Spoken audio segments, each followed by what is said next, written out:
அனைத்து புகழும் உயர்ந்த பண்புகளும் பரம்பொருளும் மகாசக்தியும் ஏக இறைவனுமான அல்லாஹ்வுக்கு எல்லா புகழும். பரம்பொருள், மகாசக்தி, ஏக இறைவன், அல்லாஹ் எல்லாமே இறைவனுடைய பேர் தான், கடவுளுடைய பேர் தான். அதாவது அல்லாஹ்னா ஏக இறைவன், பரம்பொருளான ஏக இறைவன் தான், மகாசக்தி அப்படின்னாலும் ஏக இறைவன் தான். அதாவது அல்லாஹ் அக்பர்னு சொல்லுவாங்கல்ல, அல்லாஹ் அக்பர் அர்த்தம் அல்லாஹ் மிகப்பெரியவன், மகாசக்தி. நம்ம புரிதல்ல தான் இருக்குது. நம்ம சிந்திச்சு புரிஞ்சோம்னா கடவுளை விளங்கிக்கலாம், கடவுள் யாருன்னு புரியும். கடவுளை புரிஞ்சா மட்டும்தான் நம்முடைய வணக்க வழிபாடும் தொழுகையும் சரியா இருக்கும். கடவுள் நம்ம அறியாத வரைக்கும், வேதம் புரியாத வரைக்கும் நம்முடைய வணக்க வழிபாடும் நம்முடைய தொழுகையும் நம்முடைய ஜபம் எல்லாமே வெறும் சடங்காக தான் இருக்கும் இல்லையா?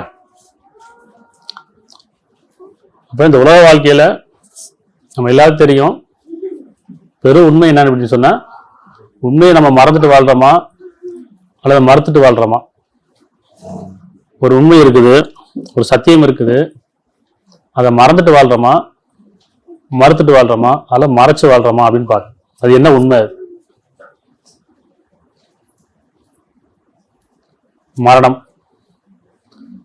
அது உண்மை தானே? அது யாரும் மறுக்க முடியாது, மறைக்கவும் முடியாது.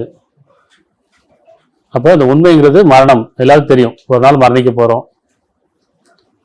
நம்மளாகட்டும், நம்முடைய குடும்பத்தில் இருக்கவங்களாகட்டும், நம்முடைய முன்னோர்கள் இறந்துருப்பாங்க. இப்போ நமக்கும் மரணம் வரும், நம்முடைய குடும்பத்தில் நம்முடைய மனைவி பிள்ளைகளுக்கும் நம்முடைய சகோதர சகோதரிக்கும் உடன் பிறந்தவர்களுக்கும் மரணம் வரும். அதுல இருந்து யாரும் தப்பிக்க முடியாது, அதை யாரும் மறுக்கவும் முடியாது, மறைக்கவும் முடியாது. அப்ப அந்த உண்மையின் அடிப்படையில் தான் நம்முடைய வாழ்க்கை கடந்துட்டு இருக்கு. எப்போ நம்ம பிறந்துட்டோமோ அடுத்து நம்முடைய இலக்கு மரணம் தான், அப்படிதானே? விதியோடைய விலக்கு எப்படின்னா, ஒரு உயிர் பிறந்துருச்சுனாலே அது எதை நோக்கி பயணிக்குது அப்படின்னா மரணத்தை நோக்கி தான், அவருடைய காலத்தை நோக்கி, அவருடைய நேரத்தை நோக்கி தான் பயணிக்குது. நம்மளும் அப்படித்தான். ஒரு குழந்தை பிறந்துருச்சுன்னு சொன்னா அடுத்தது அவருடைய காலம், அவருடைய நேரம் அதை நெருங்கிக்கிட்டே இருக்குது. அதுதான் இலக்கு. இதுக்கடையில நம்ம படைக்கப்பட்ட நோக்கம் அறியாத வரைக்கும் நம்முடைய ஒவ்வொரு செயலும் நியாயமா இருக்காது, உண்மையா இருக்காது, நன்மையா இருக்காது. அது மனசாட்சிக்கு பொருத்தமாகவும் இருக்காது.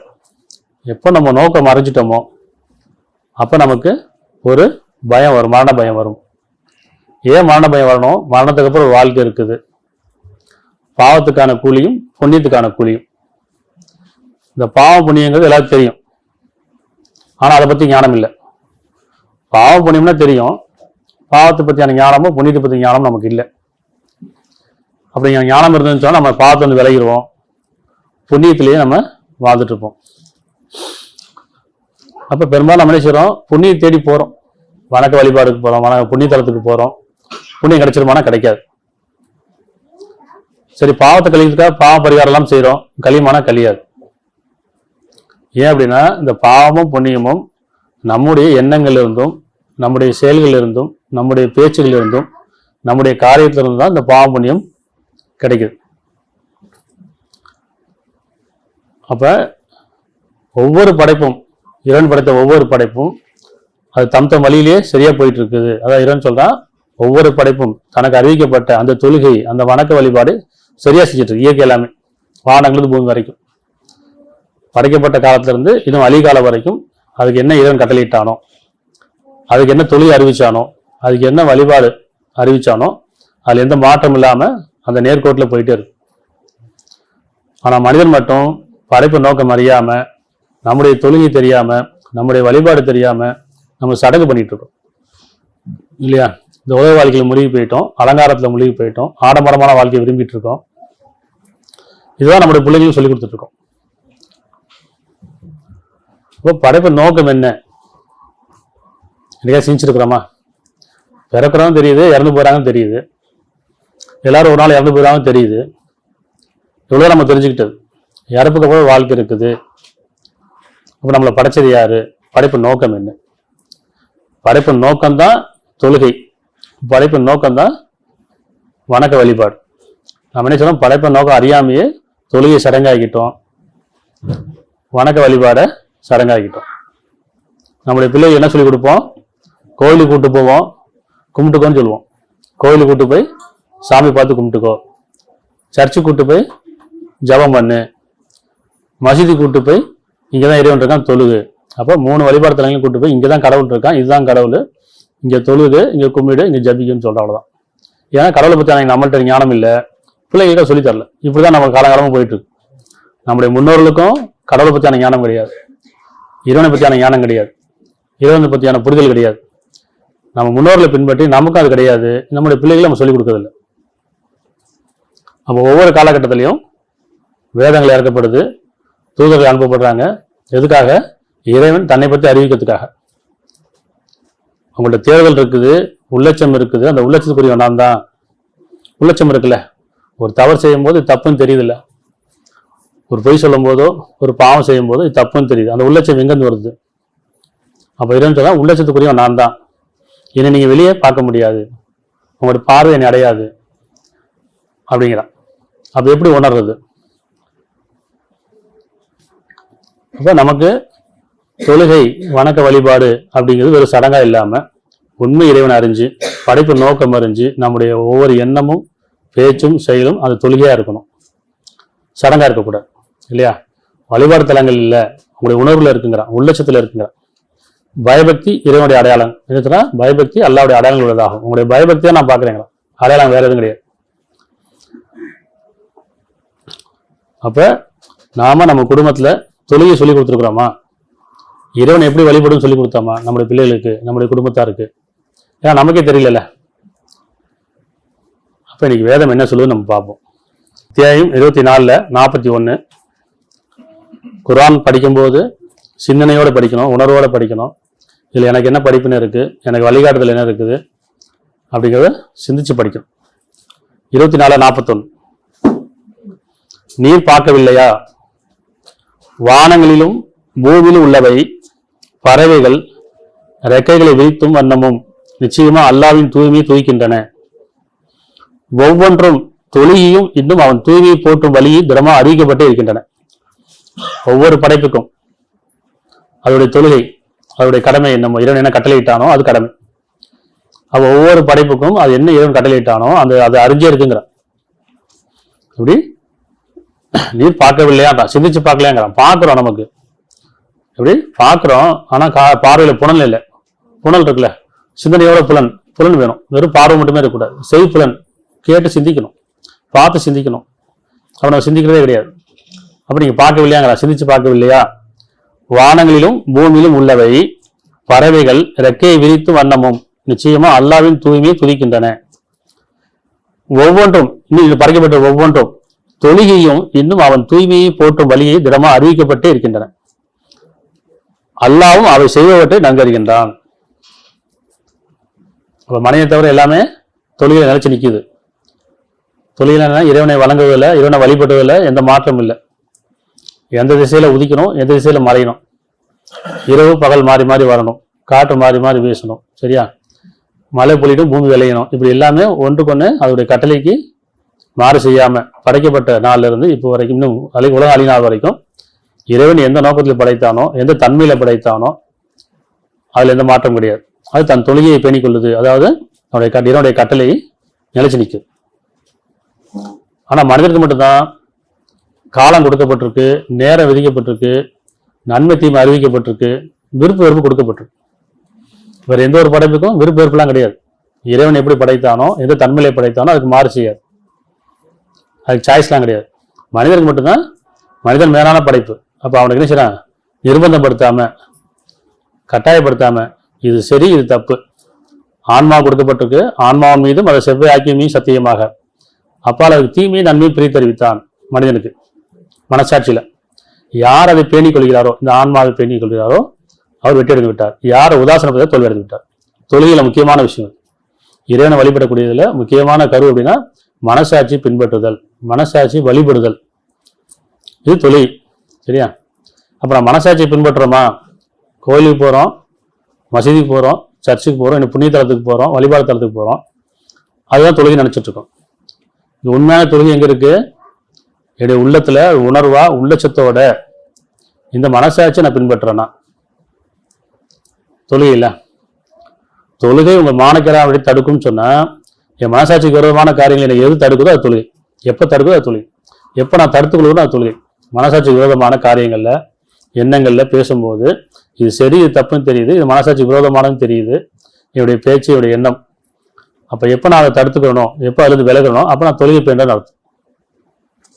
அப்போ நீங்கள் தொழுகை பேணாத வரைக்கும் உங்களுடைய குடும்பத்தாருக்கு எப்படி தொழுகை சொல்லிக் கொடுக்க முடியும்? எப்படி இறைவனை வணங்க வழிபடுறதுன்னு சொல்லிக் கொடுக்க முடியும் இல்லையா? அப்போ நம்மளை பின்பற்றவங்க தானே நம்முடைய குடும்பம். அப்போ நீங்கள் தானே அதுக்கு பொறுப்பு. இவன் கேட்பான்ல. அடுத்து 22:18, அத்தியாயம் 22:18, வானங்களில் உள்ளவர்களும் பூமியில் உள்ளவர்களும் சூரியனும் சந்திரனும் நட்சத்திரங்களும் மலைகளும் மரங்களும் பிராணிகளும் அல்லாஹ்வுக்கு பணிகின்றன, இறைவனுக்கே பணிகின்றன. ஏக இறைவனுக்கு, ஒரே இறைவனுக்கு தான். மனிதனுக்கு தான் வெவ்வேறு கடவுளை வச்சுக்கிட்டு வெவ்வேறு சடங்கு பண்ணிட்டு இருக்கோம். இயற்கை எல்லாத்துக்கும் ஒரே கடவுள் தான், அதுக்கு எல்லாமே தெரியும். அதுதானே? ஏன்னா நம்மளே தெரியும், வானங்கள் பூமியும் நமக்கு ஒரு அத்தாட்சியா இருக்குது, இறைவன் ஒருவன் தான் அப்படிங்கிறது. அப்ப வானங்களில் உள்ளவர்களும் பூமியில் உள்ளவர்களும் சூரியனும் சந்திரனும் நட்சத்திரங்களும் மலைகளும் மரங்களும் பிராணிகளும் எல்லா உயிரினங்களும் அந்த ஏக இறைவனுக்கு, அல்லாஹ்வுக்கான ஏக இறைவனுக்கு அடிபணிகின்றன என்பதை நீ பார்க்கவில்லையா? நீ செஞ்சிருக்கிறோமா? நமக்கு பொழுதுபோக்கு நேரம் சரியா போகுது. நேரம் கிடைக்கல, நேரம் கிடைச்சா பொழுது போய்க்கிறோம். வேடிக்கை விளையாட்டு இல்லையா, செல்போனு, ஃபேஸ்புக்கு, வாட்ஸ்அப்பு, இப்படி நம்ம நினைச்சிடும் அந்த பொழுதை போய்கிட்டே இருக்கும். பொழுது நம்ம போக்குறதால போயிடும். பொழுதை நம்ம பயன்படுத்துகிறோமா, பொழுதை போக்குறோமான்னு பார்க்கணும். டைம் பாஸ் பண்ணோம்னா வாழ்க்கையில் ஃபெயில் ஆயிடுவோம். டைம் யூஸ் பண்ணோம்னா வாழ்க்கையில் பாஸ் ஆயிடும். அப்படிதானே? லைஃப் எப்போ பாஸ் ஆகும்? டைம் பாஸ் பண்ணால் லைஃப் ஃபெயில் தானே? நமக்கு தெரிய மாட்டேங்குது, டைம் பாஸ் பண்ணிக்கிட்டே இருக்கும். இது எல்லாமே இயற்கை, எல்லாமே சிந்தனைக்குரியது. இறைவன் நம்ம பார்த்ததில்லை. இறைவனுடைய ஆற்றலும் இறைவனுடைய ஞானத்தை நம்ம சிந்தித்து தோன்றணும்னு சொன்னால் இயற்கையை பாருங்க. வானத்தை பாருங்க, சூரியனை பாருங்க, சந்திரனை பாருங்க, நட்சத்திரங்களை பாருங்க, இன்னும் வானங்கள் உள்ளவையும் பாருங்க, பூமியில் உள்ளவையும் பாருங்க, உங்களையும் பாருங்க, உங்களுக்குள்ளேயும் பாருங்க.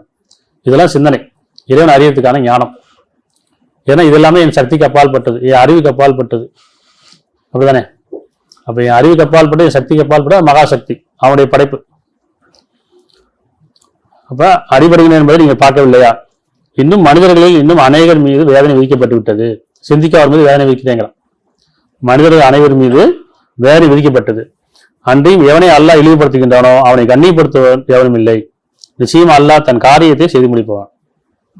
யாரை இழிவுபடுத்துறான்? சிந்திக்காதவரை. சிந்தனைங்கிறத மனிதனுக்கு பிரதானமா இருக்கு. குர்ஆன் சிந்தனைக்குரியது, மனிதன் சிந்தனைக்குரியவன். இந்த சிந்தனை ரெண்டும் சேர்ந்தா மட்டும்தான் ஞானம் பெற முடியும். சிந்தனை தான் ஞானத்தை கொண்டு போவோம். ஞானங்கிறது தெளிவு இல்லையா? 51:56, இன்னும் ஜின்களையும் மனிதர்களையும் அவர்கள் என்னை வணங்குவதற்காக வேண்டி நான் படைக்கவில்லைங்கிறான். ஜின்களையும், முந்தைய படைப்பையும் பிந்தைய படைப்பையும் என்னை வணங்குவதற்காக, என்னை கீழ்ப்படுவதற்காக, என்னை தொழுவதற்காக, அதுக்குதான் படைச்சிருக்கேங்கிறான். அப்ப தொழுகிற என்ன? படைப்பு நோக்கம் என்ன? உங்களில் செயலில் அழகானவர் யார்? புண்ணியம் செய்யக்கூடியவர் யாருன்னு அர்த்தம்.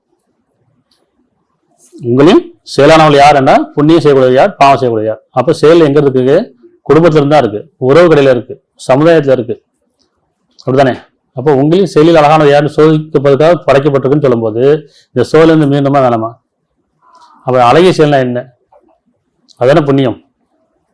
நமக்கு அதை பத்தி தெரியுதா? ஏன்னா நம்ம சிந்திக்கல, உணரல. உண்மையை மறந்து வாழ்றோம், இல்லை உண்மையை மறைச்சு வாழ்றோம்.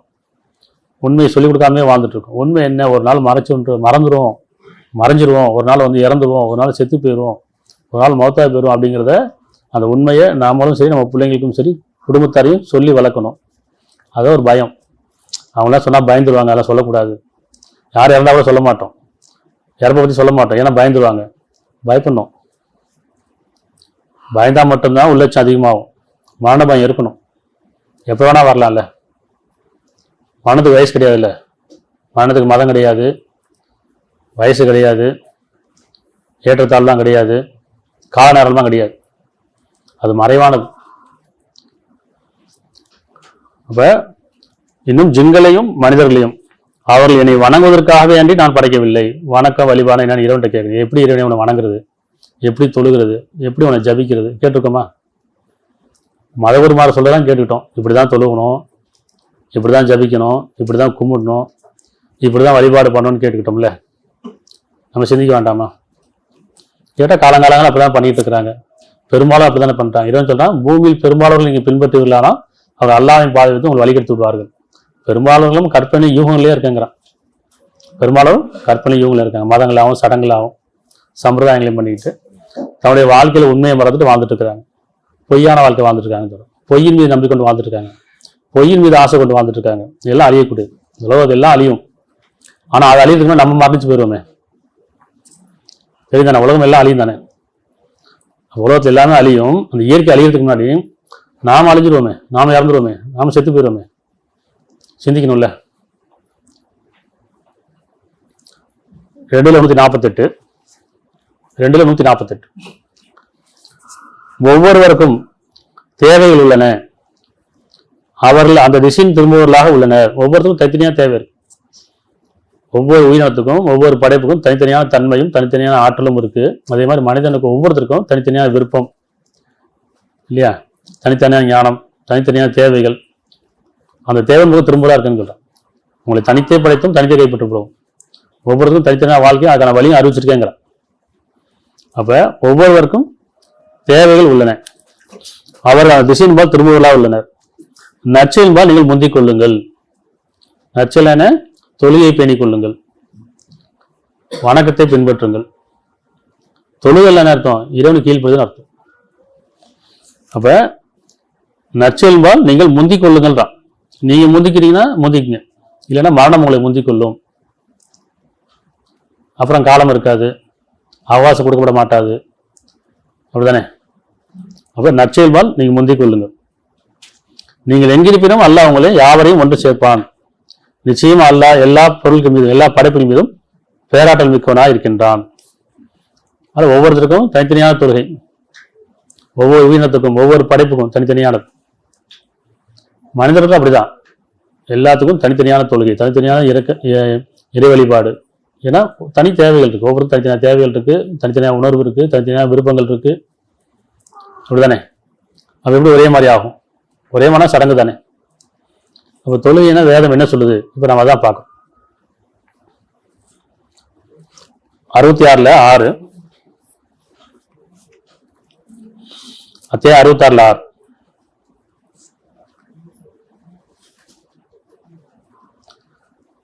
நம்பிக்கொண்டவர்களே,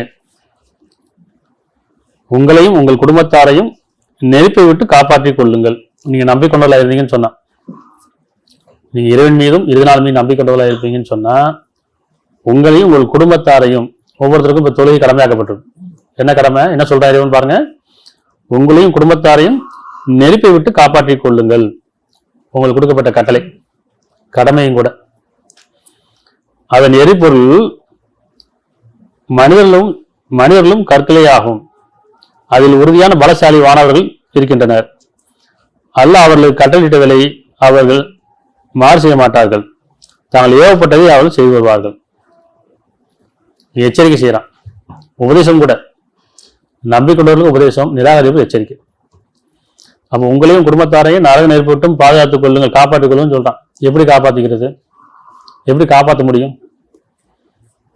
குடும்பத்தில் ஒருத்தங்க இறந்துட்டாங்க, அவங்க செஞ்ச பாவத்துக்கான கூலியோ அல்லது புண்ணியத்துக்கான கூலியோ கொடுக்க போறோம். அப்போ அவங்க நரகத்து தான் போயிட்டா நமக்கு தெரியுமா, சொர்க்கம் போயிட்டா நமக்கு தெரியுமா? எப்படி போய் காப்பாற்ற முடியும் சொல்லுங்க? அவங்க இறந்துட்டாங்க, அவங்க நரகத்துக்கு போனா சொர்க்கம் நமக்கு தெரியாது. அப்படி நரகத்துக்கு போனாலும் எப்படி நம்ம காப்பாற்ற முடியும்? இந்த வசனம் சிந்திக்கணும்ல. நான் எப்படி காப்பாற்ற முடியும்? குடும்பத்துல ஒரு மனைவியோ பிள்ளையோ கணவனோ யாரோ இறந்துட்டாங்க, அவங்க நரகுக்கு போயிட்டாங்க, நான் செயலின் காரணமா. இப்ப நான் போய் அங்க எப்படி காப்பாத்துறது? அங்க போய் காப்பாற்ற முடியுமா? அப்படி நான் அங்க போய் காப்பாற்ற நானும் செத்து போகணும். அப்படிதானே? நான் இங்கே இருந்துட்டு அவன் அங்கே இருந்து எப்படி காப்பாற்ற முடியும்? அப்போ நானும் அவங்களோட போகணும். அப்போ என்ன காப்பாற்ற யார் வருவா? சிந்திக்கணும்ல. அப்போ காப்பாற்றிக்கொள்ளணும் என்ன அர்த்தம்? இந்த உலகத்தில் பாவத்திலிருந்து காப்பாற்றி கொள்ளுங்க. ஏன்னா பாவத்துக்கான கூலி தான் நரகம். சிந்திக்கும் போது தான் புரியும். அப்போ உன் குடும்பத்தார் யாரு? மனைவி, கணவன், பிள்ளைகள், பெற்றோர், உடன்பிறப்பு, குடும்பத்தார் தானே. உன் குடும்பத்தாரையும் சொல்றான். இந்த தொழில் கடமையாக்கப்பட்டிருக்கு, உங்களுக்கு பொறுப்பு கொடுக்கப்பட்டிருக்கு. அதன் எரிபொருள் மனிதர்களும் கற்களுமே ஆகும். நரகத்துல விரவு இல்லை, மனிதர்களும் கற்களும். ஏன் கற்களை சொல்றேன்? இப்போ நம்ம ரோட்ல போறோம், அந்த வெயில் எங்கேயோ, சூரியன் எங்கேயோ இருக்குது, ஆனால் கீழே பார்த்தீங்கன்னா கால் வைக்க முடியல, சுடுது. எங்கேயாச்சும் கல்ல போய் உட்காந்தா அதோடைய அந்த கிரேச்சு அதோடைய சூடு எப்படி இருக்கா, உட்கார முடிய மாட்டேங்குது, நடக்க முடிய மாட்டேங்குது.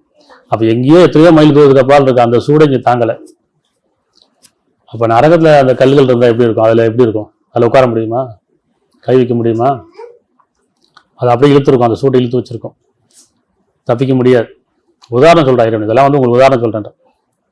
அதே மாதிரி அங்கே உறுதியான பலசாலி வானவர் இருப்பாங்க, நீங்கள் தப்பிக்க முடியாது. அந்த வானவர்கள் இறைவன் என்ன கட்டளைக்கோ அதான் செய்வாங்க. என்னை இப்படியே காப்பாற்றுங்க, வெளியேற்றுங்க, முடியாது. இறைவன் அறிவிச்சது மட்டும் தான் செய்வான். அப்போ உங்களால் தப்பிக்க முடியாதுன்னு இறைவன் சொல்கிறான். சரியா? இப்போதான் வந்து இரவுல 132. நம்ம ஏற்கனவே போன கிளாஸ்ல பார்த்தோம் தொழுகைனா என்னன்னு. இன்னைக்கு நம்ம தொழுகையை பற்றி பார்ப்போம். இரவுல 132. உன் குடும்பத்தாரை இறை கட்டளைக்கு பணியுமாறு ஏவீராக, தொழுகுமாறு ஏவீராக, இறைவனை வணங்குமாறு வழிபடுமாறு ஏவீராக. உன் குடும்பத்தாரைங்கிற நம்ம குடும்பம் எது? குடும்பத்தாரை சொல்லணும். நம்ம குடும்பத்துல அக்கறை இருக்கு, அன்பு இருக்கு, பாசம் இருக்கு.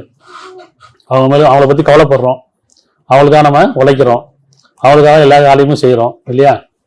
இரவு பொருள் பார்க்காம உழைக்கிறோமா இல்லையா? எதுக்காக? குடும்பத்துக்காக தானே. அவங்க மேலே அக்கறை தானே.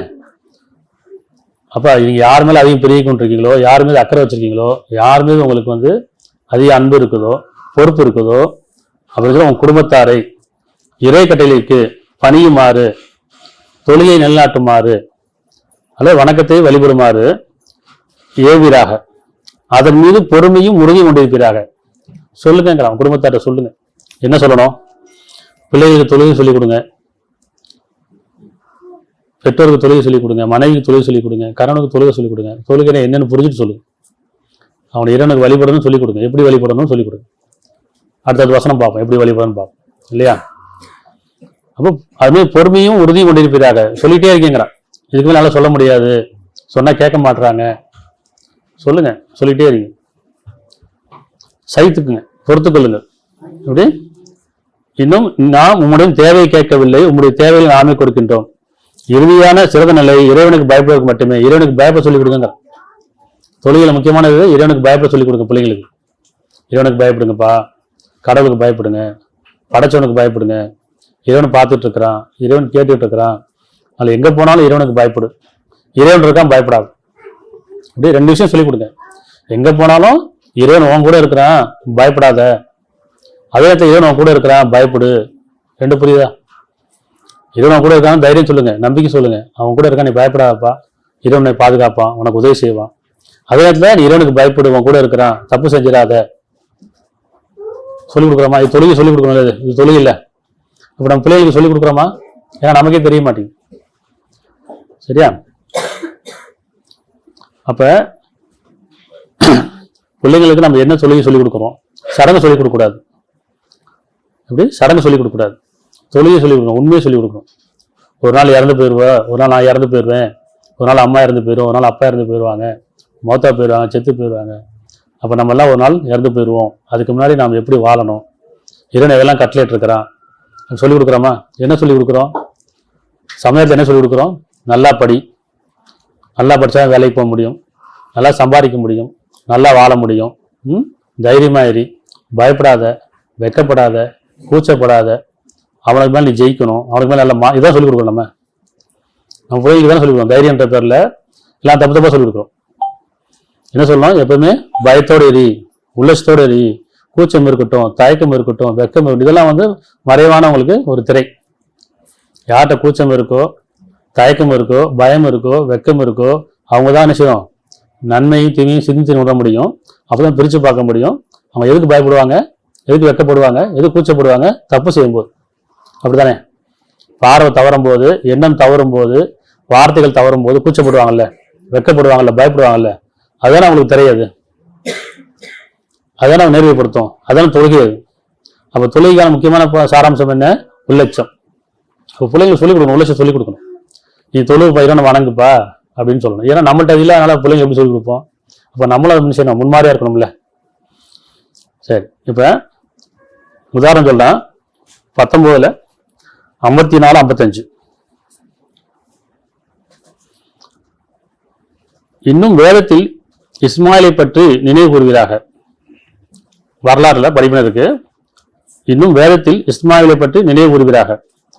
நிச்சயமா அவர் வாக்குறுதியில் உண்மையாளராகவும் இருந்தார். இன்னும் அவர் தூதராகவும் நபியாகவும் இருந்தார். மேலும் அவர் தம் குடும்பத்தாரை இறைவனுக்கு வழிபட்டவர்களால் வாழ்ந்து வருமாறும், அதாவது தொழில் நிலைநாட்டுமாறும், வணக்கத்தை வழிபடுமாறும், தம் குடும்பத்தாரை இறைவனுக்கு வழிபட்டு வருமாறும், வாழ்ந்து வருமாறும், தூய்மையானவற்றை கொடுத்து உதவி வரும்படியும் ஏவுவராக இருந்தார். அதாவது தொழில் நிலைநாட்டுங்கள், ஜக்காத்தை கொடுத்து வாருங்கள். இந்த தொழிலையும் ஜக்காத்தும் அரபி வார்த்தை. தொழிலினா உள்ளட்சம், ஜக்காத்னா நல்ல செயல். அப்போ உள்ளட்சம் இல்லாமல் நல்ல செயல் செய்ய முடியாது. உள்ளட்சம் இல்லாமல் நல்ல பேச்சு பேச முடியாது. உள்ளட்சம் இல்லாமல் யாருக்கும் நன்மை செய்ய முடியாது. அப்போ அந்த உள்ளட்சம் தான் நமக்கு நன்மையை தூண்டும், நன்மை செய்ய வைக்கும் இல்லையா? அப்ப குடும்பத்தை என்ன செஞ்சிருக்காங்க? இஸ்மாயிலை பத்தி அளவு உதாரணம் சொல்றான். அவர் தம் குடும்பத்தாரை இறைவனுக்கு வழிபட்டவர்களாகவும் வாழ்ந்து வருமாறு. நம்ம சொல்றோமா குடும்பத்துல? இதுவும் தொழுகை தானே. நன்மை ஏவி தீமை தடுக்கணும்ல. அப்ப நம்ம மனைவிட்ட, நம்முடைய பிள்ளைகள்கிட்ட, நம்ம கணவன்கிட்ட, நம்முடைய பெற்றோர்கிட்ட என்ன செய்யணும்? இறைவனுக்கு பயந்து வாழணும், அவனுக்கு கட்டுப்பட்டு வாழணும்.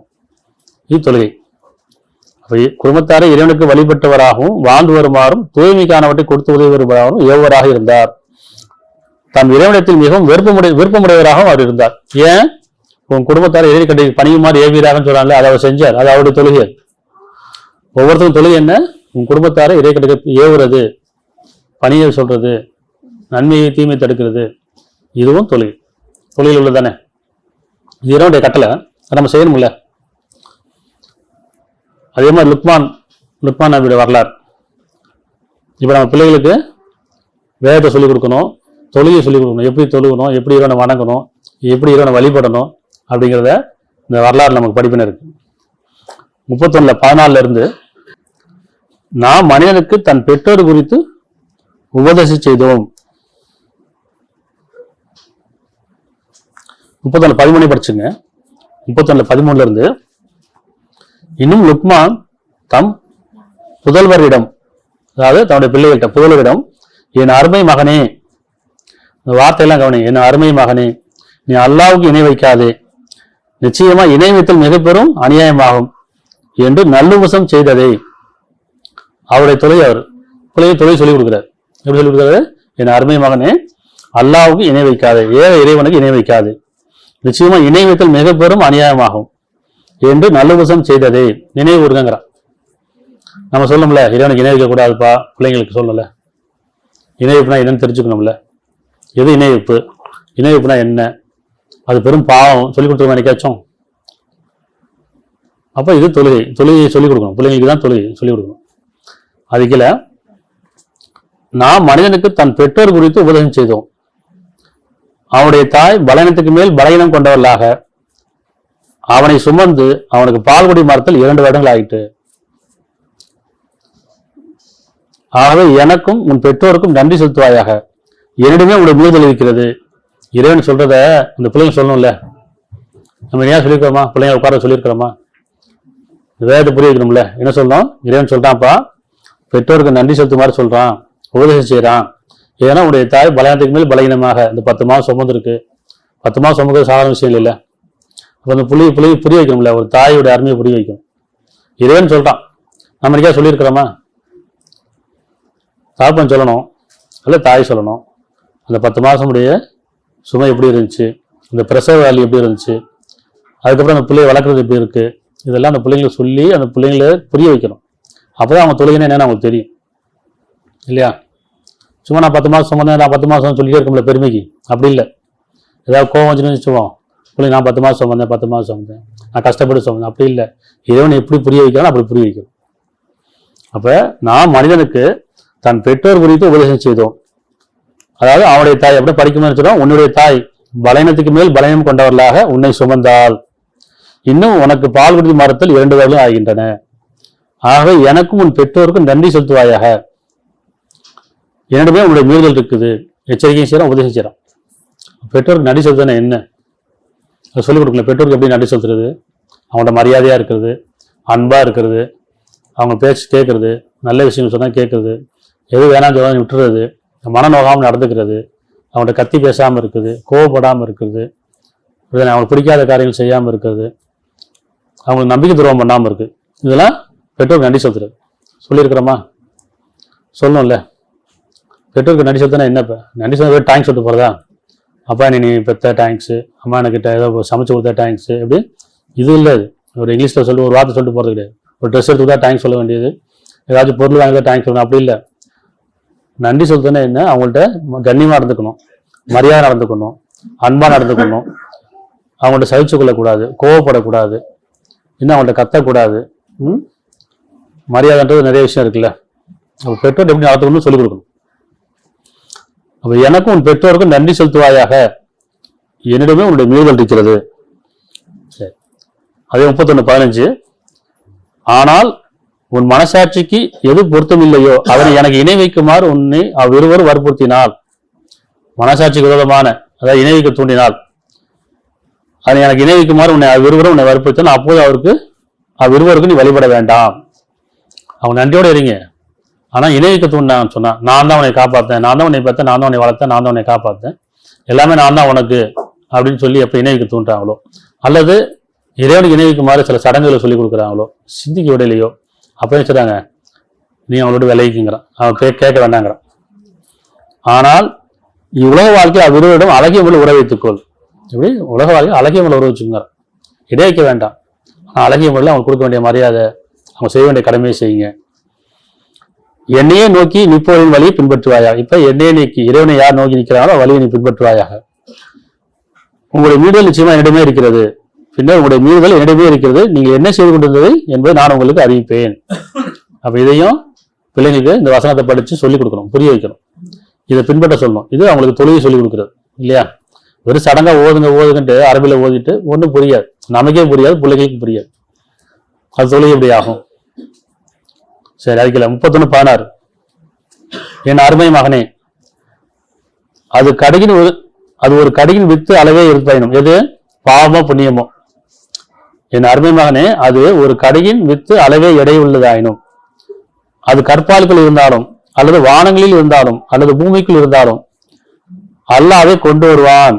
நிச்சயமா அல்லாஹ் நுண்ணறிவு மிக்கவன், நன்கறிபவன், மிகைத்தவன். என்ன சொல்லி கொடுக்கணும்? உன்னுடைய பாவம் பண்ணி ஒரு சிறிதளவு இருந்தாலும், அதுக்கு உதாரணம் சொல்றான். கடுகு எவ்வளவு சின்னதா இருக்கும்.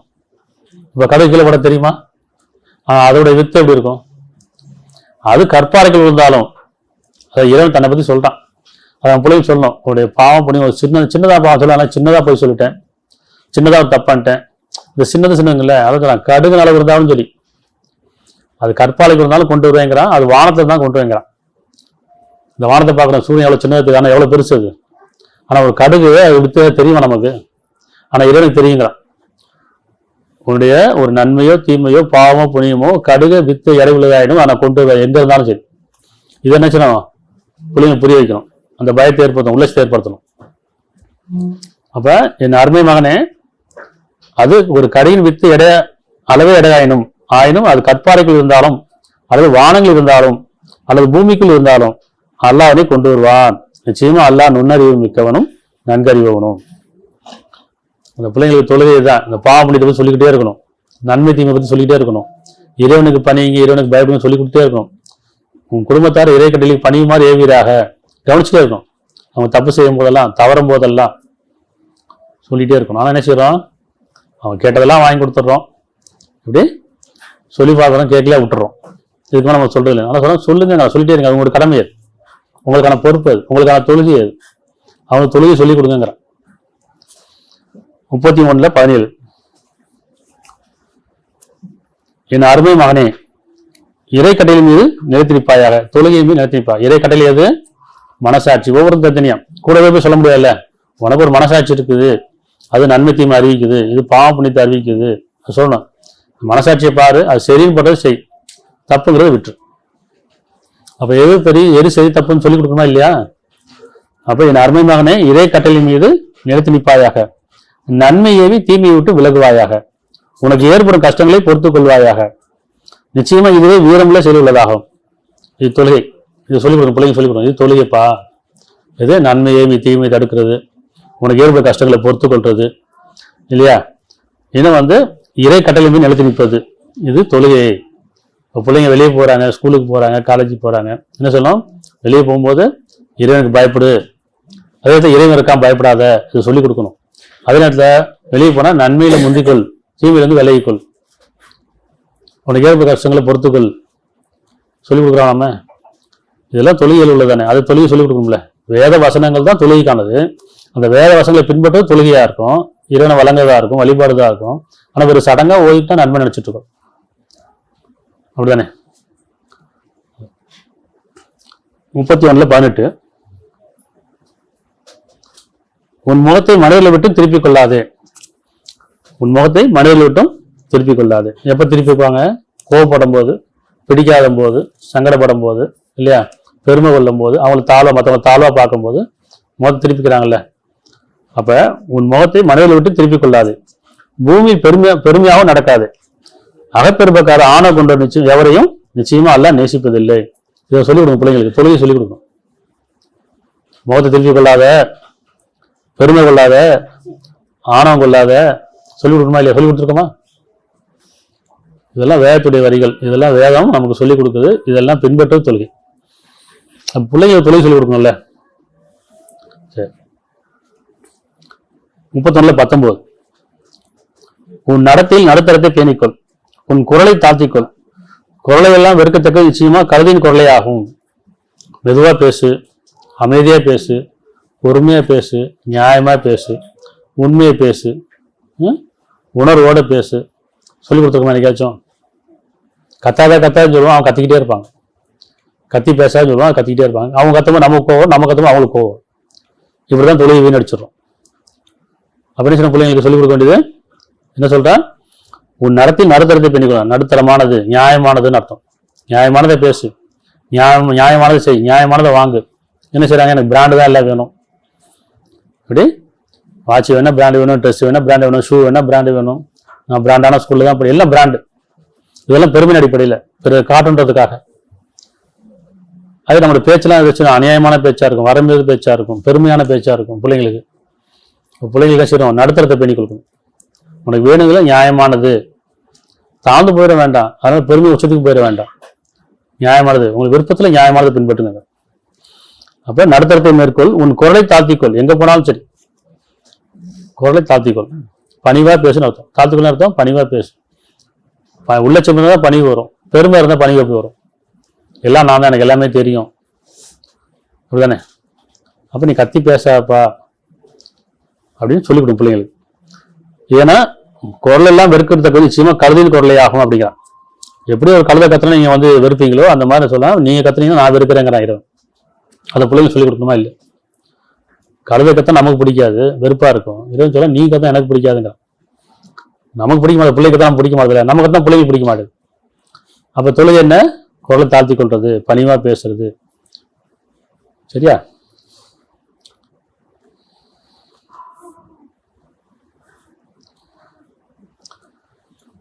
இதெல்லாம் பிள்ளைங்களுக்கு நம்ம தொழிலை கற்றுக் கொடுக்கறது ஒவ்வொரு வருஷம் நம்ம சொல்லிக் கொடுக்குது. 17, 23, 24, 13, 23, 24. அவனை தவிர்த்து அழைக்கலாகாது. அவனை தவிர்த்து யாரு? படைத்தனை தவிர்த்து நீங்கள் பிரார்த்திக்கலாகாது என்றும் பெற்றோருக்கு நன்மை செய்யப்படும் என்றும் உங்களுடைய இறைவன் விதித்திருக்கின்றான், கடமையாக்கப்பட்டிருக்கான். இது தொழுகை. பெற்றோருக்கு நன்மை செய்யறது தொழுகை. எப்படி நன்மை செய்யறது? பெற்றோருக்கு நன்மை செய்யறதுனா என்ன சொல்றான் இல்லையா? சுமை 10 மாதம் சுமந்து பிரசவ இருந்து அப்புறம் உங்களுக்கு சீராட்டி பாராட்டி எப்படி வளர்க்குறாங்க, அவங்களுக்கு எப்படி நன்மை செய்யறது, எப்படி நன்றி செலுத்துறது. நன்றி செலுத்துறதுன்னா அவனோட மரியாதை நடந்துக்குது. நன்மை செய்யறதுன்னா அதுவும் நன்றி செலுத்துறது தான். அவங்களுக்கு பிடிச்ச மாதிரி நடந்துக்கிறது, பிடிக்காத விஷயத்துக்கு விளைவிக்கிறது, அவங்களோட அன்பா இருக்கிறது, கனிவா இருக்கிறது, பொறுமையா இருக்கிறது. அப்ப சின்ன பிள்ளைங்க சொல்லிக் கொடுக்கணும். நம்ம சின்ன பிள்ளைங்க சொல்ல மாட்டோம், செல்லமா வளர்த்துடுறோம். பிள்ளைங்க எப்படி செல்லமா வளர்க்குறோமா இல்லையா? ஜாலியா வளர்க்குறோம், ஃப்ரெண்டா வளர்க்குறோம், எதை சொன்னாலும் கேட்கட்டும், அவன் வாடாப்படான்னு சொல்லிட்டு கேட்டுக்கிறோம், திட்டினாலும் பேசிக்கிறோம், எல்லாமே செல்லம். ஆனா வளர வளர இப்போ வாடாஞ்சனா புரியுமா? 4 பேர் மாதிரி வாடாஞ்சனா கோவம் வரும்ல, திட்டம்ல, மற்றவன் கேட்பான் என்ன பிள்ளைய வளர்த்துருக்கான்னு கேட்பான். அப்ப செல்லங்கள்லாம் எப்படி இருக்கணும்? அந்த பிள்ளைங்களுக்கு நன்மையான கண்ணியமான வார்த்தைகளை சொல்லிக் கொடுக்கணும். இப்படி பேசக்கூடாது, இப்படி செய்யக்கூடாது, இப்படி நடக்கக்கூடாது சொல்லிக் கொடுக்குமா இல்லையா?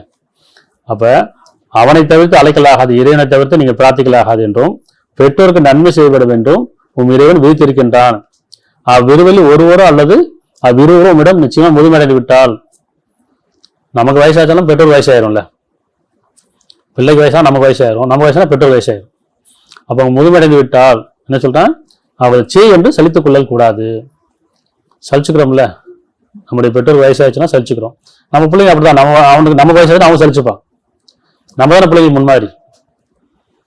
நம்ம எப்படி பெற்றோர்கிட்ட கண்ணியமா இருந்துக்கிறோமோ நம்ம பிள்ளைகள் நம்மகிட்ட கண்ணியமா இருந்துப்பாங்க. தொழில் நம்ம எப்படி தொழுகிறோமோ அவங்க தொழுவாங்க.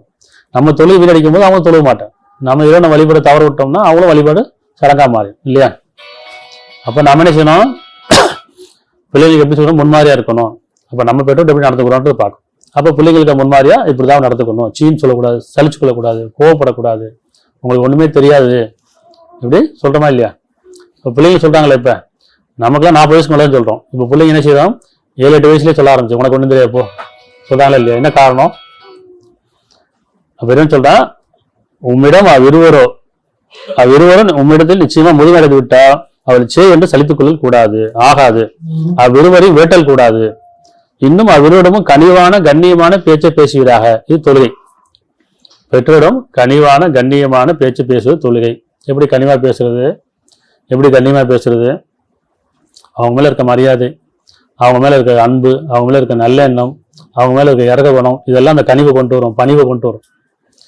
எப்ப பார்த்தாலும் பெற்றோர்களை கோவம் வந்துட்டே இருக்கு. ஏன் கோவம் இருக்கு? எனக்கு பிடிச்ச மாதிரி அவங்க எதுவும் வாங்கி தர மாட்டாங்க, எனக்கு பிடிச்ச மாதிரி செய்ய விட மாட்டேங்கிறாங்க இல்லையா? அப்ப பிள்ளைங்க முதல்ல செஞ்சிடறோம், ஒரு காலகட்டத்தில் செய்ய மாட்டேங்கிறோம். அப்ப தொழிலை சொல்லிக் கொடுக்கல, தொழில் வீணா போச்சு. இப்ப அவங்க தொழில்ன்றப்ப நம்ம கவலைப்படுறோம். அப்படின்னு அர்த்தம் அவங்க பணியில. இப்ப தொழுகை எது? இந்த வசனங்களை பின்பற்றுறது. வெறும் சடங்கா தொழுகிறது இல்லை. இறைவனை வழிபாடுன்றது வழிபாடு இல்லை, வழிபடுதல், கீழ்ப்படிதல், கட்டுப்படுதல், இதெல்லாம் தொழுகைக்குள்ள வந்துடும். உள்ளட்சத்தை பேணிக் கொள்ளுதல், உணர்வை பேணிக் கொள்ளுதல். சரியா? அப்ப பிள்ளைங்களுக்கு இப்பதான் சொல்லிக் கொடுக்கணுமா இல்லையா? பெற்றோர்கிட்ட எப்படி நடத்துக்கணும், பெரியவங்கள்ட்ட எப்படி நடத்துக்கணும், மரியாதையா கண்ணியமா சொல்லணுமா இல்லையா? இது தொழுகை சொல்லிக் கொடுக்கிறது. 17:24 இன்னும் இரக்கம் கொண்டு பணிவு என்னும் ரெக்கையை அவ்விருவருக்காக தாழ்த்துவீராக. அப்படி இரக்கம் கொண்டு அவங்க இரக்கம் படுங்கிறான். எப்பவுமே பெற்றவங்கள கோபம் இருக்குல்ல, நமக்கு நம்ம பெற்றவங்கள கோபம் இருக்கு, நம்ம பிள்ளைகளுக்கு நம்மள கோபம் இருக்கு. நம்முடைய கோபம் எவ்வளவு இருக்கோ அதை விட அதிகமாக இருக்கு நம்ம பிள்ளைங்களுக்கு. காரணம் என்ன? நம்ம தான் தொழில் விட்டோம், அவங்கள்ட்ட தொழில் சொல்லிக் கொடுக்கல. இப்போ தொழிலுக்கு நீங்க முன்மாறி இருக்கீங்கிறான். இறைவனை வழிபட்டதுல நீங்க முன்மாறி இருக்கீங்க. சரியா? அப்ப இரக்கம் கொண்டு பணிவனும் இறக்கை அவ்விருவருக்காக தாழ்த்துவீராக. மேலும் என் இறைவனை சிறுபிள்ளையாக இருந்த போது என்னை அவ்விருவரும் வளர்த்தது போல் அவ்விருவருக்கும் கருணை புரிவாய் என்று பிரார்த்திப்பீராக. சரியா? அப்ப எப்படி பிரார்த்தனது? இதெல்லாம் தொழுகையில வந்துடும். இதெல்லாம் பிள்ளைங்களுக்கு எப்போதும் சொல்லிக் கொடுக்கும். பிள்ளைங்களுக்கு தொழுகை சொல்லிக் கொடுக்கணும். சொல்லிக் கொடுக்கணுமா இல்லையா? வெறும் கோயிலுக்கு போயிட்டு இதுதான் கும்பிட்டுக்கோ, சர்ச்சில் போயிட்டு இங்கே ஜபிச்சுக்கோ, தொழுகை இங்கே பள்ளியாசில் போயிட்டு தொழுதுக்கோ அப்படி இல்லை. தொழுகை எங்கேருந்து ஆரம்பிக்குது? குடும்பத்துல இருந்தானே, உணர்வுல இருந்தானே, உள்ளட்சத்துல இருந்தானே. அப்ப வேதம் நமக்கு என்ன புரிய வைக்குது? வேதத்தை படிக்கிறதே இல்லையே, சிந்திக்கிறதே இல்லையே, ஓதிட்டே போயிடும். ஓதினா நன்மை நினைச்சிட்டு இருக்கோம். சரியா? அது எந்த வேதமா ஆகட்டும், வேதங்கள்ல நமக்கு புரிஞ்சா அது நன்மை, புரியலன்னா நமக்கு என்ன செய்யணும்? அது குழப்பமா இருக்குன்னு விட்டுறோம். சிந்திக்க ஆரம்பிக்கும். எதனாலதான் எடுத்துக்கணும், எந்த வேதமாலும் சரி நல்லதாவே எடுத்துக்கங்க, புரியலையா விட்டுருங்க. புரியாத விஷயங்கள்லாம் போது குழப்பிட்டு இருக்கணும். அப்ப இரண்டு கேட்கும்போது அதை தெளிவுபடுத்துவான். 24, 30, 31, 24, 30 நம்பிக்கொண்ட ஆண்களுக்கு கூறுவீராக. உங்களுடைய பிள்ளைகள் சொல்லுங்கிறான். நீங்களும் சரி உங்களுக்கும் சரி நம்பிக்கொண்ட ஆண்களுக்கு கூறுவீராக. அவர்கள் தங்கள் பார்வையை பாதுகாத்துக் கொள்ள வேண்டும். பிள்ளைங்க சொல்லிக் கொடுங்க, பார்வையை பாதுகாத்துக்கப்பா, அப்படி எண்ணங்களை பாதுகாத்துக்கோ, மனைச்சிக்கு போயிடாத, எப்படியும் வெளியே போனா இறைவன் உன்னை பார்த்துட்டு இருக்கான் இல்லையா? அப்போ உன் பார்வை தவறிடாம எண்ணம் தவறிடாம, மனைச்சில போயிடாம, அப்போ உன் பார்வையை பாதுகாத்துக்கொள். மானக்கேடான விட்டும் தங்களை பேணிக் கொள்ளட்டும், மனதுக்கு கேடான காரியங்களோடு உங்களை பேணிக் கொள்ளுங்கள். இது தொழுகை. அது அவளுக்கு மிக பரிசுத்தமானதாகும். நிச்சயமா அல்லாஹ் சேவையை நன்கறிகின்றான். அப்ப இந்த வசனத்தை சொல்லி இறைவன் சொல்றான்ப்பா, ஆண் பிள்ளைக்கு சொல்லணும். எப்படி? உன் பார்வையை பாதுகாத்துக் கொள்ளு, பார்வையை தவற விட்டுறாத, எண்ணத்தை தவற விட்டுறாத, மனைச்சிக்கு போயிடாத, சைத்தான் வழி எடுத்துருவான் இல்லையா? சொல்ல முடியல. இன்னைக்கு எத்தனை குடும்பங்கள்ல சமயத்தில் நடக்குது பார்த்து தானே இருக்கும். அநியாயத்துக்கு மேலே அநியாயம் நடக்குதா இல்லையா? Facebook, Instagram, social media. எண்ணம் தவறிடுச்சு, பார்வை தவறிடுச்சு, மனைச்சிக்கு போயாச்சு, சைத்தான் வழி எடுத்துட்டான், பாதரமும் போயாச்சு. அப்போ ஆண் பிள்ளைக்கும் சொல்லணும், தொழுகை சொல்லிக் கொடுக்கணும். பார்வையை பாதுகாத்துக்கொள்ள அது தொழுகையது, எண்ணங்களை பாதுகாத்துக்க அது தொழுகையது, அது இறைவனை வழிபடக்கூடியது இல்லையா? பாவத்திலிருந்து உன்னை பாதுகாத்துக் கொள்றது இறைவனை வழிபடுறது, புண்ணியத்தின் மீது நிலைச்சு நிற்கிறது இறைவனை வழிபடுறது, அது தொழுகை. 24:31. இன்னும் நம்பிக்கொண்ட பெண்களுக்கு கூறுவீராக, அவரும் தங்கள் பார்வையை பாதுகாத்துக் கொள்ள வேண்டும். பெண் பிள்ளைக்கு சொல்லிக் கொடுக்கணும், உன் பார்வையை பாதுகாத்துக்கப்பா. அப்படி இது தொழுகை. பார்வையை பாதுகாத்துக் தொழுகை. இன்னும் பார்வையை பாதுகாத்துக் கொள்ள வேண்டும். மானக்கேடான வெட்டும் அவர் தங்களை பேணிக் கொள்ள வேண்டும். மனதுக்கு கேடான வெட்டும் நீங்கள் பேணிக் கொள்ளுங்கள், உள்ளட்சத்தை மேற்கொள்ளுங்கள். தங்கள் அலங்காரத்தை இயல்பாக வெளிப்படக்கூடிய தவிர வெளிக்காட்டல் ஆகாது. இயல்பா எனக்கு தெரியும், முகம் தெரியும், கை கால் தெரியும் இல்லையா? மணுக்கட்டு கீழே மணுக்கட்டு கால முகம் தெரியும் தானே. எதை மறைக்க சொல்லுவோம் அதை மறைக்காம, இன்னைக்கு பார்த்தீங்கன்னா இன்னைக்கு புர்கா வந்துருச்சு. ஒவ்வொருத்தரும் ஒரு எப்படி இஸ்லாமிய எடுத்துங்களேன், இன்னைக்கு புர்கா ஹிஜாப்னு வந்துருச்சு, ஸ்காப் போடுறாங்க. எதை மறைக்க சொல்றான்ல? உங்க ஆடைகளால் மாவை மறைத்து கொள்றான், அதை மறைக்கானா வெறும் முகத்தை மறைச்சிக்கிறாங்க ஃபுல்லா. நோஸ் போட்டு மூக்கு வரைக்கும் கண்ணு மட்டும் தெரியுமா எல்லாம் மறைச்சிக்கிறாங்க. கையில கிளவுஸ் போட்டுக்கிறாங்க, கால கிளவுஸ் போட்டுக்கிறாங்க. இருபது சொல்றேன்னா வெளிப்படையா அவங்க தெரியக்கூடிய தவிர கணுங்காலத்துல தெரியுதா, கைக்கு தெரியுதா, அப்புறம் முகம் தெரியுது. ஆனா எதுனா அதை தவிரன்னு சொல்றான். ஆனா அதெல்லாம் முடியாச்சு. எதை மூட சொல்றா இருவன்? ஆடைகளால் மார்பலை மறைத்துக் கொள்ளுங்கிறான். பாருங்க, தங்கள் அலங்காரத்தை இயல்பாக வெளிக்காட்டக்கூடிய தவிர வெளிக்காட்டல் ஆகாது. இன்னும் தங்கள் ஆடைகளால் தங்கள் மார்பலை மறைத்துக் கொள்ளட்டும். அப்ப இதெல்லாம் போட்டு சொல்லி விடுவோம். இதெல்லாம் பேணிக் கொள்வது தொழுகை. இன்னைக்கு பெரும்பாலும் ஷால் போடுறது இல்லை இல்லையா? நைட்டி போட்டாலும் சரி, சுடிதார் போட்டாலும், டிஷர்ட் போட்டாலும் சரி. ஏன்னா அலங்காரம் உங்களை மறைத்துக்குள்ளதான் ஆடைங்கிறான். இருவன் சொன்னா உங்களை மறைத்துக்குள்ளதான் ஆடை, உங்களை யாரும் பார்க்கக்கூடாது, அதுக்குதான் ஆடை. ஆனா என்னை பார்க்கணுன்றதை ஆடை போடுறாங்க இன்னைக்கு. அப்ப இந்த பிள்ளைங்களுக்கு சொல்லிக் கொடுக்குமா இல்லையா? அலங்காரம் வேண்டாம், ஆடம்பரம் வேண்டாம், வெளியே போனா எப்படி உங்களை நீங்க பாதுகாத்துக்கணும்னு சொல்லி இந்த பெண் தனக்குன்னு ஒரு பாதுகாப்பு இருக்குல்ல. நம்ம சமயத்துல பாதுகாப்பு இல்லைன்னு சொல்றோம், நம்ம பாதுகாப்பா இருக்கோமா? நம்ம பிள்ளைங்களுக்கு பாதுகாப்பு சொல்லிக் கொடுக்குறோம்னா சமயத்துல பாதுகாப்பு இல்லைங்கிறோம். நம்ம பாதுகாப்பா இருக்கணுமா இல்லையா? வெளியே போகும்போது மேக்கப் போடுறது, லிப்டிக் போடுறது, என்ன பூ வச்சுக்கிறது, இன்னும் ஸ்ப்ரே அடிச்சுக்கிறது, எல்லாமே வெளியே போகும்போது யாரு காட்டுறதுக்காக? குடும்பம் இங்க இருக்கு, என்னுடைய பெற்றோர் இங்க இருக்கிறாங்க, என்னுடைய சகோதரர் இருக்காங்க, என்னுடைய கணவன் மனைவி இங்க இருக்கிறாங்க. அப்ப உறவுகள் எதுன்னு சொல்றேன், அது தப்பு இல்லைங்கிறான். ஏன்னா அவங்க தானே பார்த்து ரசிக்கணும், அவங்க தான் அழகா இருக்குன்னு சொல்லணும், அவங்க தானே உனக்கு நல்லது சொல்லணும். ஆனா இங்க இருக்கும்போது அப்படி இருக்கிறது இல்லை. வெளியே போகும்போது 4 பேர் பார்ப்பாங்களே, அங்கதானே ஆபத்தே இருக்கு. 4 பேர் பார்க்கறதுன்னு ஆபத்து இருக்கு. அப்ப என்ன சொல்லணும்? இன்னும் நம்பிக்கொண்ட பெண்களுக்கு கூறுகிறாக, அவர் தங்கள் பார்வையில பாதுகாத்துக் கொள்ள வேண்டும். மானக்கேடானவற்றையும் தங்களை பேணிக் கொள்ள வேண்டும். தாங்கள் அலங்காரத்தை இயல்பாக வெளிப்படக்கூடிய தவிர வெளிக்காட்டல் ஆகாது. இன்னும் தங்கள் ஆடைகளால் தங்கள் மார்புகளை மறைத்துக் கொள்ளும். இன்னும் தன் கணவர் அல்லது தம் தந்தையர்கள் அல்லது தம் கணவரின் தந்தையர்கள் அல்லது தம் புதல்வர்கள் அல்லது தன் கணவரின் புதல்வர்கள், தன் சகோதரர்கள் தன் சகோதரிகள், சகோதரின் புதல்வர்கள் அல்லது தம் சகோதரின் புதல்வர்கள் அல்லது தங்கள் பெண்கள் அல்லது தம் வழக்கரம் சொந்தமாய் கொண்டவர்கள் அல்லது ஆண்களின் தன்மை அண்டி வாழும் பருவமடையா சிறுவர்கள் ஆகிய இவர்களை தவிர, இதெல்லாம் குடும்பத்துல வந்துச்சு, நெருக்கமானவர் வந்துருச்சு. அப்போ நீங்க குடும்பத்துல தப்பு இல்லைன்னு சொல்றான். வெளியே போகும்போது உங்களை ஆடைகளால் மறைத்துக் கொள்ளுங்கள். அலங்காரம் வேண்டாம், மேக்கப் போட வேண்டாம், சரியா?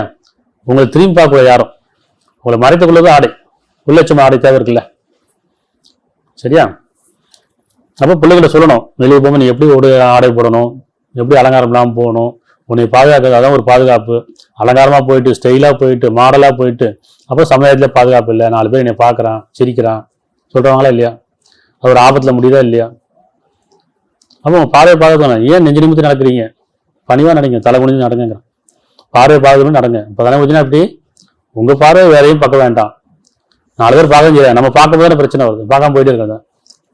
அப்ப யாரெல்லாம் பார்க்கணும், நம்ம பார்க்கணும். சரியா? அப்ப இது ஒரு பாதுகாப்பு இருக்கு, இது தொழுகை, இது கடைபிடிங்கிற. அப்ப பருவமுடைய ஆகிய இவர்களை தவிர தங்களுடைய அலங்காரத்தை வெளிப்படுத்தல் கூடாது. இன்னும் தங்கள் மறைத்துள்ள அலங்காரத்திலிருந்து வெளிப்படுமாறு தங்கள் கால்களை தட்டி நடக்க வேண்டாம். புரியுதா? கால்களை தட்டி நடக்க வேண்டாம், பெருமையா நடக்க வேண்டாம், கொலுசு போட்டு சிலன்னு போக வேண்டாம். ஏன்னா எப்போ பெண்கள் போகும்போது பின்னாடி திரும்புற அளவுக்கு ஒரு இருக்குது நம்முடைய செயல், நம்முடைய அலங்காரம், நம்முடைய செயல் இருந்ததுன்னு சொன்னா அது ஆபத்துல முடிஞ்சிடும் இல்லையா? சரி. மேலும் நம்பிக்கொண்டவர்களே நீங்கள் வெற்றி பெறும் போட்டு அனைவரும் அல்லாஹ்வின் பக்கமே திரும்புங்கள். இது தொழுகை. இந்த பிள்ளைகள் சொல்லிக் கொடுக்கணுமா இல்லையா? ஆண் பிள்ளைக்கும் சொல்லிக் கொடுக்கணும், பெண் பிள்ளைக்கும் சொல்லிக் கொடுக்கணும். இந்த தொழுகை பேணிக் கொள்ளுங்கள். இதெல்லாம் தொழுகை, இதெல்லாம் இறைவனை வழிபடக்கூடியது, வணக்க வழிபாடு. இதெல்லாம் சொல்லட்டோமா? சரி. 33-59 நபியே, நீர் உன் மனைவிகளுக்கு உன் பெண் மக்களுக்கும் நம்பிக்கொண்ட பெண்களுக்கும் அவர் தங்கள் தலைமுண்டானங்களை தாழ்த்தி கொள்ளுமாறு கூறுகிறாக. நான் சொல்றேன், உங்க தலைமுண்டானை தாழ்த்திக்கணும், பார்வை தாழ்த்திக்கணும் அர்த்தம். சரியா? வேடிக்கை பார்த்துட்டே போகாதீங்க. நீங்க போங்க, உங்களுடைய பார்வை எப்படி இருக்குன்னு சொன்னா கண்ணியமா இருக்கணும். உங்களை மற்றவங்க பார்க்க கண்ணியமா இருக்கணும். உங்களுடைய பார்வை தவறாச்சுன்னா மற்றவங்க பார்க்க தவறா இருக்கும். அப்ப தலைமுண்டானை தாழ்த்தி கொள்ளுங்கிறான். சரியா? கூறுகிறாக அவர் அடையாளங்கள் காணப்பட்டு நோவினை செய்யப்படாமல் இருக்க இது சுலபமான வழியாகும். அல்லாஹ் மிக மன்னிப்பவனாக அன்புடையனா இருக்கின்றான். இது வரைக்கும் சரி. இனிமே உங்க தலைமுண்டானை தாழ்த்தி கொள்ளுங்கள், மார்புகளை மறைத்துக் கொள்ளுங்கள், பார்வையை தாழ்த்தி கொள்ளுங்கள். இதெல்லாம் பிள்ளைங்களுக்கு சொல்லிக் கொடுங்க. இதெல்லாம் தொழியப்பா, இதுலதான் பாதுகாப்பு இருக்குது, இதுலதான் கண்ணியம் இருக்குது, இதெல்லாம் இறைவனுடைய அருளும் இருக்குது, இதுலதான் இறைவனுடைய உதவி இருக்குது. சொல்லிக் கொடுக்கணுமா இல்லையா? 33-32 நபியின் மனைவிகளே, நீங்கள் பெண்கள் மற்ற பெண்களை போல அல்ல. இறையச்சத்தோடு இருக்க விரும்பினால், நீங்கள் இறையச்சத்தோடு இருக்க விரும்பினால் பேச்சு நளினம் காட்டாதீர்கள். ஏனெனில் எவன் இதயத்தில் நோய் இருக்கிறதோ அவன் ஆசை கொள்வான். இன்னும் நீங்கள் நல்ல பேச்சை பேசுங்கள். என்ன சொல்றான்? 33-32 நீ இறையச்சத்தோடு விரும்பினால் பேச்சு நளினம் காட்டாங்கிறான். புரியுதா? இன்னைக்கு எல்லாம் என்ன, ஸ்கூலு காலேஜ் நீ போற அலுவலகங்கள்லாம் வச்சுட்டோம், ஆண் பெண் எல்லாமே விளையாட்டு வேடிக்கை கேலி பேசிக்கிறாங்க இல்லையா? நீங்க நளினம் காட்டாங்கிறான். ஏன்னா யாரோட உள்ளத்தில் கேட்டுதான் அவன் ஆசை கொள்வான். அப்படிதான் நடக்குது இன்னைக்கு. ஆண்கள் வெளியே போய் பெண்கள்கிட்ட கொலை பேசினா எப்படி இருக்கும், பெண்கள் ஆண்கிட்ட கொலை பேசினா எப்படி இருக்கும்? என்ன தேவை இருக்குங்கிற. கண்ணியமா பேசுங்க, தேவைக்கு மட்டும் பேசுங்க. சிரிச்சு பேசுறது, விளையாட்டா பேசுறது, வேடிக்கையா பேசுறது, சோசியலா இருக்குன்ற பேர்ல இது என்ன செய்யுதுன்னா சைத்தான் அழகா காட்டுவான், உங்களுக்கிடையே விஷமம் செய்வான். எப்படி செய்வான்? யாரு உள்ளத்தில் கேடு இருக்குதோ அவன் ஆசை கொள்வான். அப்படிதான் நடக்குது இன்னைக்கு. அப்ப பெண்கள் எப்படி பேசணும்? நல்லம் காட்ட வேணாங்கிறான். ஆண்கள்ட்ட அணினான்ட்டு நளினம் காட்டாதீங்க. சரியா? இதெல்லாம் பிள்ளைங்க சொல்லி அனுப்பணும். இது தொழுகை. இந்த தொழுகை பேணி கொள்ளுங்கப்பா, உங்களுக்கு பாதுகாப்பா இருக்கும், இறைவன் உதவி செய்வான். தொழுகை தவற விட்டீங்கன்னா பாதுகாப்பு தவறிடுவோம், சைத்தான் வந்துடுவான் இல்லையா? 33-33 நீங்கள் உங்கள் வீடுகளே தங்குங்கள், முன்பு போல நீங்கள் அறிவில்லாமல் திரிந்து கொண்டாதீர்கள். இன்னும் இறைவனுக்கு உறுதியாக வழிபட்டு தொழுகையை பேணி கொண்டு தூய்மைக்கானவரை கொடுத்து வாருங்கள். அல்லாஹ்வுக்கும் அவருடைய தூதருக்கும் கீழ்ப்படியுங்கள். வீட்டுடையவர்களே, பெண்களை சொல்ற இறைவன், வீட்டுடையவர்களே, உங்களை விட்டு உங்களை அசுத்தத்தை நீக்கி உங்களை தூய்மைப்படுத்துவதற்காக அல்லாஹ் நாடுகிறான். ஆகவே நீங்கள் வீடுகளே தங்குங்கள். பெரும்பாலும் வீட்டில் தங்குங்கிறான். தேவைக்கு மேல தேவையில்லாம போகாதீங்க வெளியே. அப்படி போறாந்தா தகப்பன் கூட போகலாம், சகோதரர் கூட போகலாம், இல்ல கணவன் கூட போகலாம், பிள்ளைகள் கூட போகலாம் இல்லையா? அது பாதுகாப்பா இருக்கும்ல. தேவையில்லாம ஏன் போறீங்க? தேவையில்லாம தெரிஞ்சுக்காதீங்க. ஏன்னா அது பாதுகாப்பு கிடையாது, அது கண்ணியம் கிடையாது. சரியா? அப்ப முடிஞ்ச வீடு தான் உங்களுக்கு பாதுகாப்புறமாவும் அமைத்தளமா இருக்கும். ஆண்களுக்கு அப்படித்தான், ஆண்களுக்கும் சேர்த்துதான். வீடு தான் உங்களுக்கு அமைத்தளமா தேவைக்கு மட்டும் வெளியே போங்க, தேவை வீட்டுக்குள்ள வந்துருங்க. அது உங்களுக்கு பாதுகாப்பு. பார்வை பாதுகாக்கப்படும், எண்ணங்கள் பாதுகாக்கப்படும், செயல் பாதுகாக்கப்படும். அது கண்ணியத்தை பேணிக் கொள்ள முடியும். சரியா? அப்போ உங்க குடும்பம் தான் உங்களுக்கு அழகான தங்குடமா இருக்குது. குடும்பத்தில் இருக்கீங்கிற குடும்பத்தோடு இருக்கிற வரைக்கும் பாதுகாப்பா இருக்கும், உள்ளட்சம் இருக்கும். வெளியே போயிட்டா பார்வை எண்ணம் தவறிடும். சரியா? அதனால இதெல்லாம் பிள்ளைங்களுக்கு என்ன செய்யணும்? தொழுகை சொல்லி, இதெல்லாம் தொழுகை. இந்த தொழுகை நம்ம சொல்லி கொடுத்தோம்னா பிள்ளைங்க தொழுக ஆரம்பிச்சிட்டாங்க, வழிபட ஆரம்பிச்சிட்டாங்கன்னு சொன்னா இறைவன் நினைச்சா நமக்கு உதவி செய்வான். இந்த தொழுகை இல்லையே, இருக்கா? ஏன் நமக்கே தெரியலையே, நம்மளே ஓதி தானே போயிருக்கோம். அப்ப சிந்திக்கணும், உணரணும், ஒழுக்கத்தை சொல்லிக் கொடுக்கணும், பணிவை சொல்லிக் கொடுக்கணும், உள்ளட்சத்தை சொல்லிக் கொடுக்கணும், இறைவனுக்கு பயப்பட சொல்லிக் கொடுக்கணும், மறுமைக்கு பயப்பட சொல்லிக் கொடுக்கணும், மரணம் ஒன்று இருக்குன்னு பயன்படுத்தும் பயத்தை சொல்லிக் கொடுக்கணும் இல்லையா? 64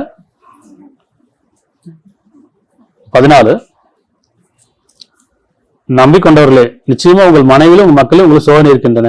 அப்படி நம்பிக்கொண்டவர்களே நிச்சயமா உங்கள் மனைவிலும் உங்கள் மக்களிலும் உங்களுக்கு சோதனைகள் இருக்கின்றன. சோதனையாக இருக்குன்னு சொல்ல, அதுல சோதனை இருக்குங்கிறான். நீங்க தொழுகை பேணிக் கொள்ளுங்கள். இது ஆண்களுக்கான தொழுகை. அப்படி எனவே அவர்களை பற்றி நீங்கள் எச்சரிக்கையாக இருங்கள், கவனமா இருங்க. இன்னும் மன்னித்தும் அவற்றை பொருட்படுத்தாமலும் சகித்துக் கொண்டும் இருப்பீர்களானால் நிச்சயமா அல்லாஹ் மிக மன்னிப்பவனாகவும் இருக்க முடியும்னா இருக்கின்றான். பிள்ளைகளுக்கான தொழுகை சொல்லியிருக்கு, பெண்களுக்கான தொழுகை சொல்லியிருக்கு, ஆண்களுக்கான தொழுகை என்னது? உங்க மனைவி மக்கள் ஒரு சோதனை இருக்குது, அதனால செய்றாங்க நீங்க சோதனை. எனவே அவர்களை பற்றி நீங்க கவனமா இருங்க, எச்சரிக்கையா இருங்க. இன்னும் மன்னித்தும் அவற்றை பொருட்படுத்தாமலும் சின்ன சின்ன விஷயங்கள்லாம் கோவப்பட்டு கடினசித்தமா எப்படி கண்டிப்போட இருக்காதீங்க, ரொம்ப பிடிவாதமா இருக்காதீங்க. அவங்களை மன்னிச்சு விட்டுங்க, எப்படி அவங்களுக்காக பிரார்த்தனை பண்ணுங்க. சரியா? அப்ப மன்னித்து அவற்றை பொருட்படுத்தாமலும் சகித்து கொண்டு இருப்பதற்கான நிச்சயமா அல்லாஹ் மிக மன்னிப்போன்னு இருக்க முடியும். 3:159 அத்தியாயம் 3:159. அல்லாஹ்வுடைய அருளின் காரணமாக நீர் அவருடைய மென்மையா நடந்து கொள்கிறீர், தொழுகை பேணிக் கொண்டார். என்ன சொல்றேன்? அல்லாஹ்வுடைய அருளின் காரணமாக நீ அவரிடம் யார்கிட்ட குடும்பத்தாரிடம் மென்மையா நடந்து கொள்கிறீர். நீர் கடுகடுப்படுவதாகவும் கடின சித்தமுடையதாக இருப்பீர்களானால், ஒரு கோபக்காரா இருக்காரு, பிடிவாதக்காரா இருக்காரு, ரொம்ப கண்டிப்போட இருக்காரு, எதுக்கெடுத்தாலும் திட்டாரு அப்படின்னா சொல்லுவாங்க, கடுகடுப்படுவதாகவும் கடின சித்தமுடையாக இருப்பீர்களானால் அவர்கள் உங்களை விட்டு ஓடி போயிருப்பார்கள். அதில் உங்களை விட்டு அவன் ஓடி போகாம பார்த்துக்கோங்க. நீங்க உங்கள்கிட்ட தான் பொறுமை வேணும். உங்க குடும்பத்தார் இறைக்கடிகள் பணி மாதிரி ஏவுங்க, அதுல நீங்களும் பொறுமையா இருக்கீங்கிறான் இல்லையா? அவ்வாறே அவர்களுக்காக மன்னிப்பு தேடுவீராக. இன்னும் அவர்களுக்காக எப்போ பொறுத்துக் கொள்றோமோ சைத்துக் கொள்றோம் அவங்களுக்காக நல்ல புத்தி கூடியவனே, நல்ல உணர்வு கொடு, அவங்களுக்காக மன்னிப்பு தேடுவீர். அவங்க தவறுக்காக நீங்க மன்னிப்பு தேடுங்கிறான். தவிர சகல காரியங்களும் அவருடன் கலந்தாலோசனை செய்யும். பின்னர் முடி செய்து விட்டால் அல்லாஹ் மீது பொறுப்பேற்றுவீராக. நிச்சயமா அல்லாஹ் தன் மீது பொறுப்பேற்று நேசிக்கின்றான். இது ஆண்களுக்கான தொழுகை. அப்ப பிள்ளைகளுக்கு அவங்களுக்கான தொழுகை சொல்லிக் கொடுக்கணும், மனைவிக்கு அவங்க பெண்களுக்கு அவங்களுக்கான தொழுகை சொல்லிக் கொடுக்கணும், ஆண்களுக்கு கணவனுக்கு அவங்க தொழுகை சொல்லிக் கொடுக்கணும். இதெல்லாம் தொழுகையை பின்பற்றுதல், இதெல்லாம் தொழுகையை பேணிக் கொள்ளுதல், இதெல்லாம் உள்ளட்சத்தை பேணிக் கொள்ளுதல், வணக்கத்தை பின்பற்றுதல். அப்படி எதுவுமே தெரியாது, நான் வெறும் சடங்கு பண்ணிட்டு இருக்கேன், வழிபாடு தலைமை சடங்கு பண்ணிட்டு வந்திருக்கேன், ஆனா குடும்பத்துல எதையும் பின்பற்றல, உறவுல எதுவும் பின்பற்றல, சமயத்தை எதையும் பின்பற்றல இல்லையா? எப்படி தொழுகையாகும்? இதெல்லாம் தொழுகை. இந்த தொழுகையெல்லாம் சொல்லிக் கொடுக்கணும் பிள்ளைங்களுக்கு. அத்தியாயம் 34-35 சமாந்த பேணிக் கொள்வது தொழுகை, நம்பிக்கொள்வது தொழுகை, வழிபடுவது தொழுகை, உண்மையை பேசுவது தொழுகை, பொறுமையை கடைபிடிப்பது தொழுகை, உள்ளட்சத்தை மேற்கொள்வது தொழுகை, தர்மம் செய்வது தொழுகை, நோம்பு நோற்பது தொழுகை, தன்மானத்தை காத்துக்கொள்வது தொழுகை, இறைவனை அதிகம் அதிகம் தியானம் செய்வது தொழுகை. சரியா? அதாவது 10 குணம் இதுன்னு சொல்றான்.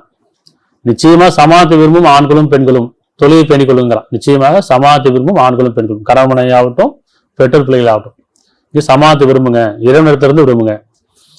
நம்பிக்கொண்ட ஆண்களும் பெண்களும் நம்பிக்கொள்வது தொழுகை, வழிபடும் ஆண்களும் பெண்களும் வழிபடுவது, இறைவனை வழிபடுவது, மனசாட்சியை கீழ்படுவது, இது தொழுகை. உண்மையை பேசும் ஆண்களும் பெண்களும், உங்களுக்கு இடையில உண்மையை பேசிக்கொள்ளுங்க, நன்மையை பேசிக்கொள்ளுங்க, அது தொழுகை. உண்மையை பேசினா தொழுகை, பொய் சொன்ன தொழுகை விட்டுன்னு அர்த்தம். எப்ப பொய் சொல்றோம்?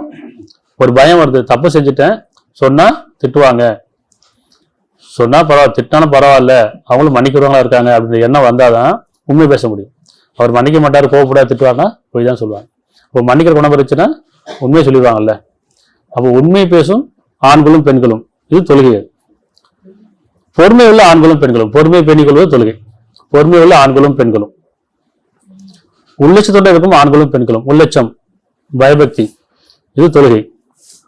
தர்மம் செய்யும் ஆண்களும் பெண்களும், இது தொழுகை. நோம்பு நோக்கும் ஆண்களும் பெண்களும், அது தொழுகை.